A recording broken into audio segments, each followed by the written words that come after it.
Bienvenue à une nouvelle leçon du cours pour programmeurs en Java intitulé Application JDBC. Alors tout de suite le menu. On va voir le projet et développement d'application JDBC. On va voir le cas d'une école pour gérer un petit peu le répertoire téléphonique d'une école des stagiaires. On va voir le répertoire de téléphone avec mémorisation sur base de données. Et on va voir une application avec gestion des transactions. Alors tout d'abord, le projet et développement d'application JDBC. Alors, le JDBC, qui reste le Java Database Connectivity, est une API de Java alors les API de Java sont réparties en 3 parties ou en 4 parties si vous voulez. Il y a les composants et il y a les services. Alors au niveau des composants, on trouve 2 types de composants, donc les composants web et bien sûr les composants si vous voulez mobiles. Alors au niveau des services, on retrouve les services d'infrastructure et les services de communication.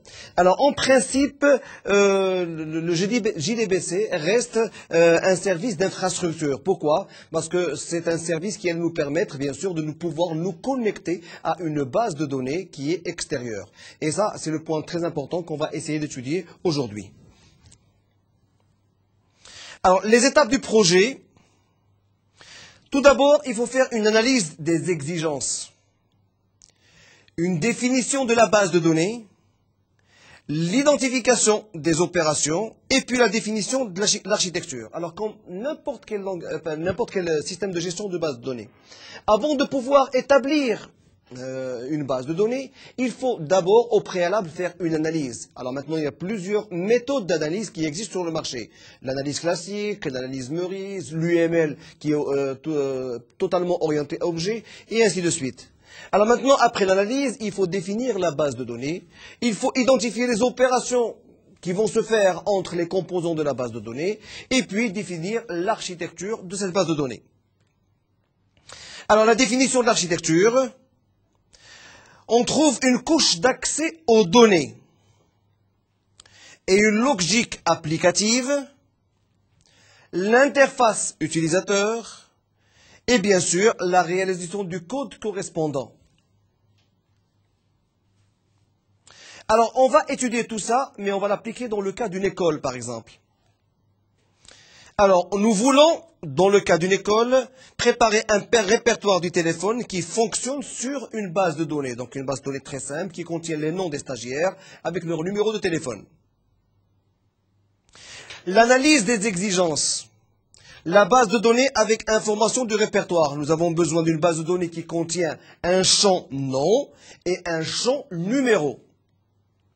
Alors, il y a 4 fonctionnalités. La recherche, l'insertion, l'effacement et la modification. Alors, une fois la base de données remplie, d'accord, donc on aura besoin de 4, bien sûr, fonctionnalités. On aura besoin de rechercher une information par nom ou par numéro de téléphone. On aura besoin d'insérer, si vous voulez, de nouveaux stagiaires. On aura besoin d'effacer des stagiaires, sinon de modifier par exemple un numéro de téléphone de stagiaire ou sinon le nom de stagiaire si on s'est trompé par exemple au niveau de ce nom-là. Alors les opérations élémentaires, on n'a pas besoin de gérer les transactions puisque l'analyse va nous démontrer qu'on ne peut travailler qu'avec une seule table, donc on n'a pas besoin de transactions. L'interface graphique pour les utilisateurs.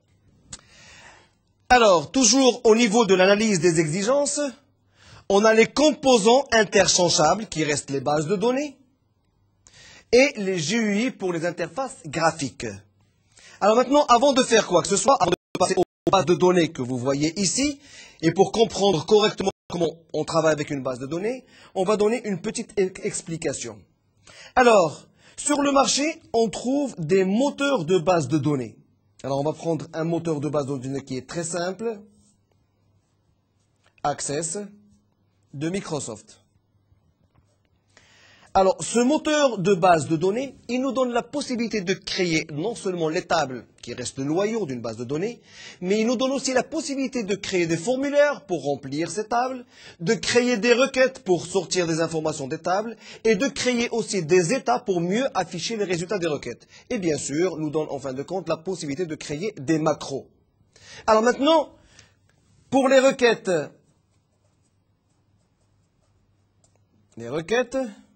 pour les formulaires,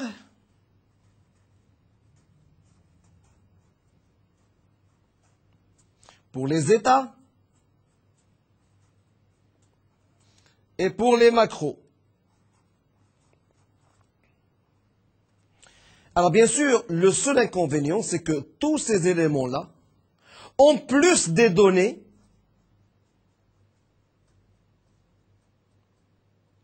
constitue un seul fichier qui a une extension .mdb. Donc ça, c'est le nom du fichier. On va écrire fichier.md. Donc on a un seul fichier qui contient et les données et bien sûr toute la structure que vous avez préparée. Le problème qui se pose, c'est que si par exemple ce fichier a été supprimé, vous perdez non seulement les données, mais toute votre structure. Si ce fichier-là, par exemple, a été corrompu, automatiquement vous allez avoir des problèmes au niveau des données et bien sûr au niveau de toute notre structure. Donc ce qui fait que cette méthode-là, en principe, c'est une méthode à éviter. Alors on va voir un autre cas de figure. On va prendre un autre exemple, ça peut être une autre base de données. On prendra le cas d'SQL Server pour rester dans le monde Microsoft. Mais vous n'êtes pas obligé. Alors là aussi, au niveau des SQL Server, ça reste un moteur de base de données. Donc vous pouvez créer aussi vos tables, comme vous pouvez créer aussi vos requêtes. Mais maintenant, pour pouvoir assurer de la sécurité par rapport au problème que j'ai expliqué au niveau de la page précédente. C'est que on doit absolument séparer le moteur de la base de données, bien sûr, de la structure que vous allez préparer. Alors pour le faire, vous avez la possibilité d'attaquer ce moteur de base de données par un langage de programmation.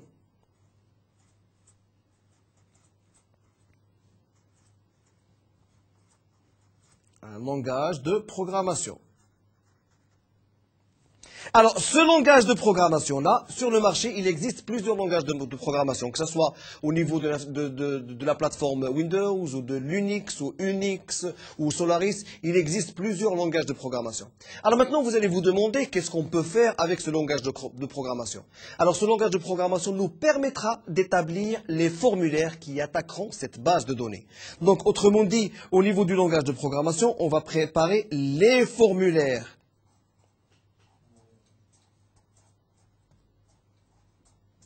Alors ces formulaires, bien sûr, ils vont attaquer directement la base de données. Donc au lieu de créer un formulaire avec le moteur de la base de données lui-même, on crée un formulaire avec un langage de programmation. L'avantage que vous avez, c'est qu'en préparant bien sûr un formulaire avec un langage de programmation, vous allez avoir deux fichiers.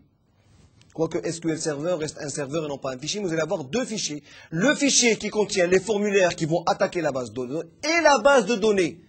Donc vous êtes en sécurité. Alors la troisième chose qui est très importante, c'est que pour l'édition d'état, vous n'avez pas besoin de créer vos requêtes au niveau de SQL Server, ni au niveau de votre langage de programmation. Il y a des éditeurs d'état, comme par exemple Crystal Report, qui vous donnent la possibilité de sortir, de créer des requêtes et des états très professionnels. Et où chaque état correspond à un fichier bien déterminé. C'est ça l'avantage. Alors autrement dit maintenant, au niveau d'une structure, vous pouvez avoir la base de données,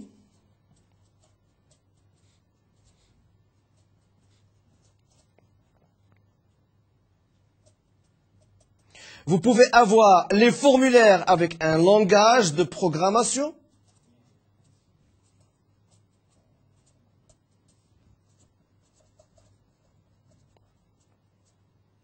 et vous allez avoir besoin d'un éditeur d'état pour sortir, bien sûr, vos requêtes ainsi que vos états. Alors, cette structure-là reste une structure très professionnelle. Pourquoi? Parce que vous faites une séparation entre les bases de données, entre le langage de programmation qui vous produira les formulaires, mais avec le maximum de sécurité possible, et avec un éditeur d'état qui vous permettra d'éditer, bien sûr, des états en fonction des requêtes que vous voulez. Alors là, ça reste encore une fois, je le répète, un environnement très professionnel. Alors, dans le cas maintenant de notre cours, nous allons interfacer, si vous voulez, une base de données avec notre Java en utilisant, bien sûr, l'API JDBC. Alors, au niveau de notre écran, vous avez une base de données qui contient les noms des stagiaires, si vous voulez, et leur numéro de téléphone. Donc, une base de données, c'est une table. La base de données, c'est au minimum une table. Donc, la base de données est constituée d'une table ou de plusieurs tables. Alors, comme vous le constatez ici, vous avez les noms des stagiaires et les numéros de téléphone. Alors, maintenant, pour pouvoir les sécuriser, et pour pouvoir retrouver l'information, on va voir un petit peu plus tard comment on va le faire. Alors, les opérations sur le database. Vous avez votre répertoire de téléphone. Alors, premièrement, vous pouvez faire une recherche par nom ou par numéro. Donc, vous demandez la recherche par nom ou par numéro. Sinon, vous pouvez insérer de nouveaux stagiaires avec le numéro de téléphone. Sinon, vous pouvez effacer. Et enfin, vous pouvez modifier. Ce sont les opérations que vous pouvez éventuellement faire. Les deux premières opérations, c'est la recherche. Vous avez l'insertion, de nouveau, vous avez bien sûr l'effacement et vous avez la modification. Alors là, au niveau de n'importe quel langage de programmation, au niveau de n'importe quel système d'information, vous allez avoir besoin de ces éléments-là. Vous allez avoir besoin d'ajouter de nouveaux enregistrements, si vous voulez. Vous allez avoir besoin d'effacer ces enregistrements. Vous allez avoir besoin de modifier, si besoin se fait sentir au niveau de ces enregistrements. Sinon, vous avez la possibilité de détruire ces enregistrements. Alors, en principe, vous avez 4 opérations que vous allez trouver au niveau de n'importe quel système d'information.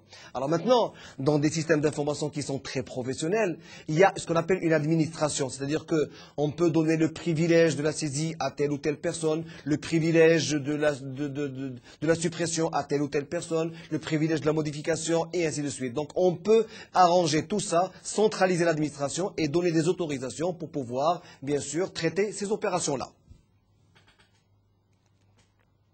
Alors la recherche par nom.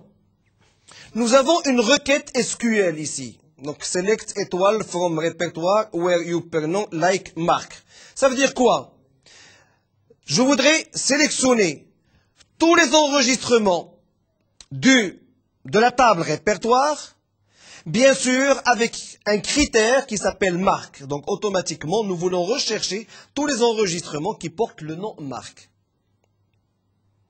Alors, automatiquement, au niveau de votre base de données, chaque fois que vous allez trouver le champ marque, l'information va ressortir sur votre écran. Alors ça, c'est la requête SQL qui a été appliquée pour sortir ces éléments-là. Alors, marque, on le retrouve et on le fait ressortir. La recherche par numéro cette fois-ci. Alors, la même chose, select étoile from répertoire. Sélectionner tous les enregistrements de la table répertoire. Alors maintenant, where you per téléphone, like, c'est-à-dire que nous voulons avoir l'information de ce numéro de téléphone qui est de cette manière-là. Alors, c'est-à-dire que nous voulons avoir les téléphones qui commencent par 01 192. Alors là aussi, au niveau de votre répertoire, ils vont aller chercher l'information ou l'enregistrement qui contiennent ou qui, bien sûr, correspond à ce critère-là. Alors l'insertion maintenant, c'est pour pouvoir ajouter un nouvel enregistrement. Nous venons de voir la recherche, on va voir l'insertion.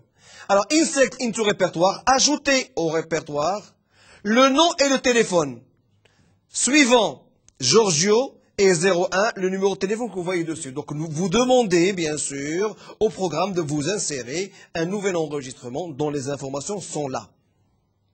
Alors, automatiquement, il va les insérer et les ajouter quand vous venez de leur... Alors, l'ancienne table était comme ça. Alors, lorsque vous insérez une requête, automatiquement, elle s'insère au niveau de votre programme. Alors, cette fois-ci, la modification, le update. Alors, update répertoire, cet nom est égal à Marc Lino. Téléphone, alors, where tant que le nom, Marc and téléphone est égal à 062. Alors maintenant, si jamais on va faire une recherche, parce que là c'est une recherche, on va faire une recherche sur Marc et ce numéro de téléphone. Si on arrive à trouver cet enregistrement, on va changer Marc par Marc Lino et on gardera le même numéro de téléphone. Donc c'est une modification qui va se faire au niveau de votre base de données. Alors, le résultat, il est là. Pour l'instant, vous avez Marc avec un numéro de téléphone. Une fois que vous allez appliquer ce programme, Marc va être supprimé et va être remplacé par Marc Lino. On va le revoir. Marc va être effacé et il sera remplacé, encore une fois, par Marc Lino. Alors maintenant, la suppression, l'effacement. Delete from répertoire, supprimer du répertoire, l'enregistrement, Marc avec le numéro de téléphone suivant. Alors là aussi, on va le voir. Vous avez l'enregistrement Marc qui est là avec le numéro de téléphone. On vous a demandé d'exécuter ce programme-là qui supprime Marc de cette table-là. Bah, automatiquement, il va être supprimé de cette table-là. Alors maintenant, on va voir la logique applicative. On va voir un cas simple. Les opérations réalisables par l'utilisateur coïncident avec les opérations élémentaires sur les données. On ne demande pas une couche dédiée dans ce sens. Alors l'architecture maintenant. Vous avez une application JDBC, donc Java, Database, Connectivité. Et vous avez votre GUI plus la logique applicative. GUI, c'est votre interface graphique. Avec votre logique applicative. Automatiquement, vous allez rentrer dans l'environnement Data Access Layer, qui lui-même va faire appeler la JDBC et elle va bien sûr attaquer la base de données. Donc, vous avez une application, là c'est votre développement d'application, c'est votre langage de programmation. Prenons par exemple Java. Alors, au niveau de votre application, vous préparez bien sûr les formulaires, le GUI, l'interface graphique avec laquelle vous allez travailler, le Data Access Layer, c'est-à-dire, si vous voulez, le protocole ou le fournisseur qui va vous permettre de vous connecter à la base de données.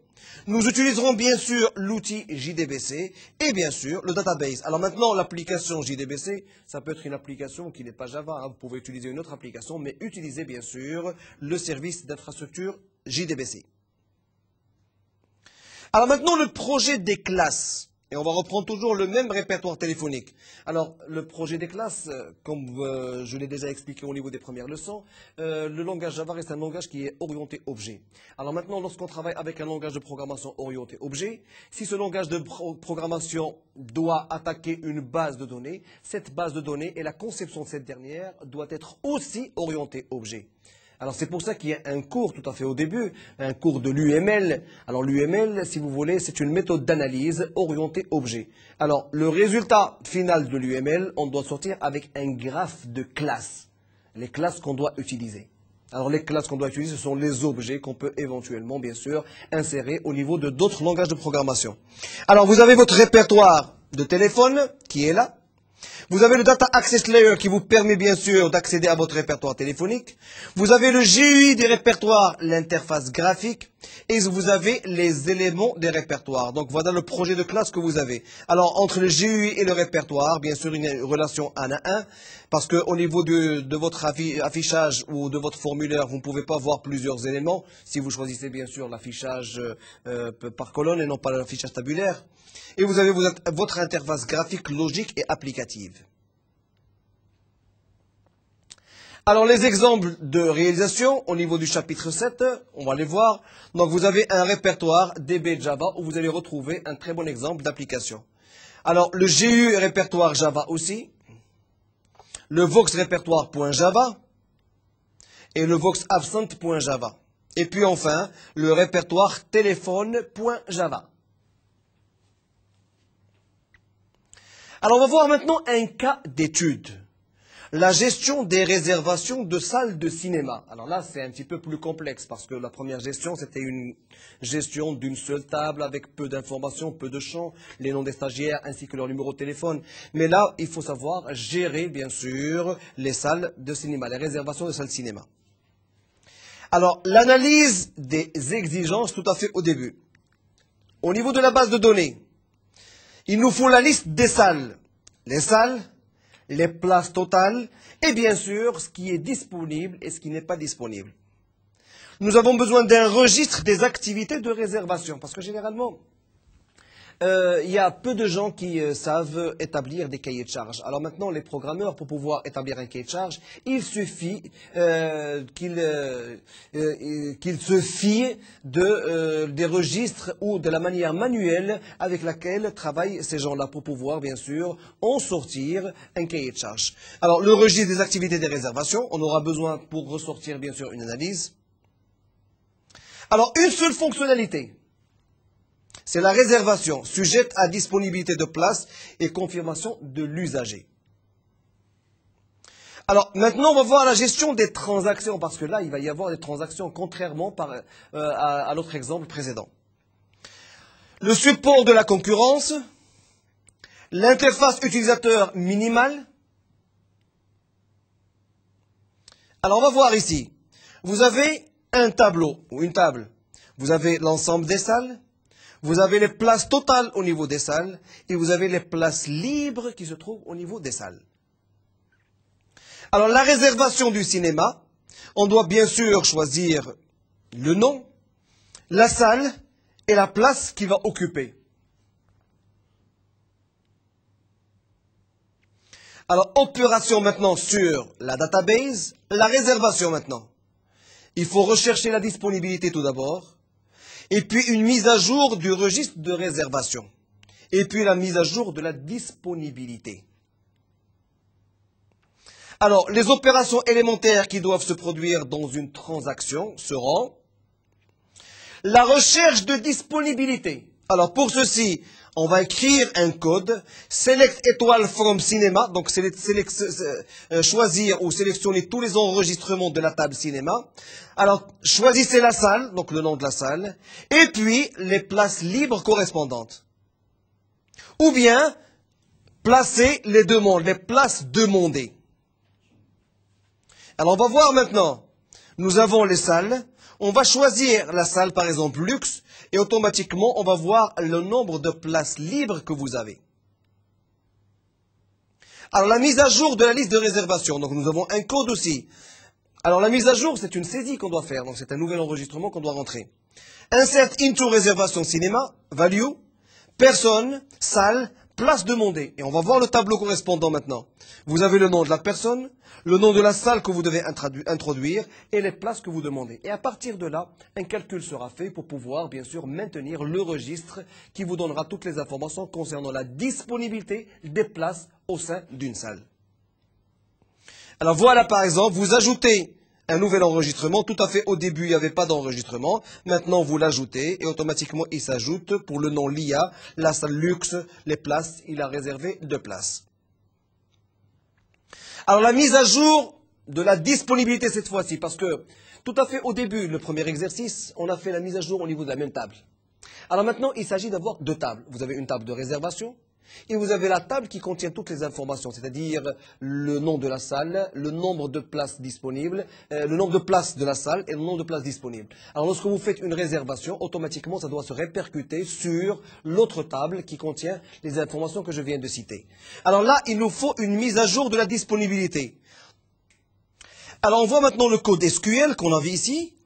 Alors vous avez le update cinéma, 7, place libre remplacement des places demandées, et tant que le nom de la salle. Donc on va chercher un nom de la salle pour pouvoir bien sûr mettre à jour la disponibilité des réservations.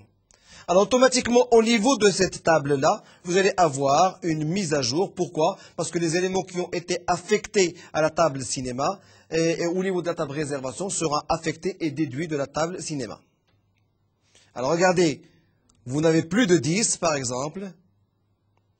Alors maintenant, les transactions. La demande de réservation, la transaction. Alors la transaction est confirmée comme suit.